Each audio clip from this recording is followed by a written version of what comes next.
پر شیطان کے اشاروں پر یہ دنیا ننگا ناچ کرتی ہے۔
اس بات سے بے خبر تھا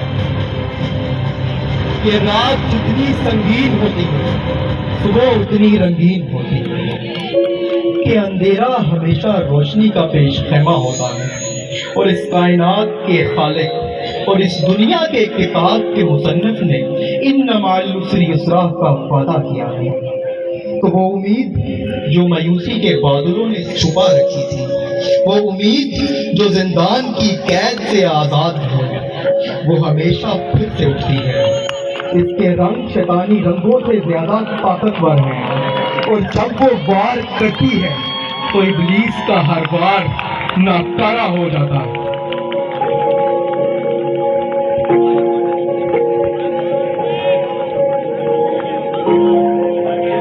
امید ابھی کچھ باقی ہے، ایک بستی بسنے والی ہے جس بستی میں کوئی ظلم نہ ہو اور جینا کوئی جرم نہ ہو۔ امید ابھی کچھ باقی ہے، ایک بستی بسنے والی ہے جس بستی میں کوئی ظلم نہ ہو اور جینا کوئی جرم نہ ہو۔ وہاں پھول خوشی کے کھلتے اور موسم سارے ملتے، بس رنگوں نور برستے اور سارے رستے بستے۔ امید ہے ایسی بستی کی جہاں جھوٹ کا کاروبار نہ ہو، دہشت کا بازار نہ ہو۔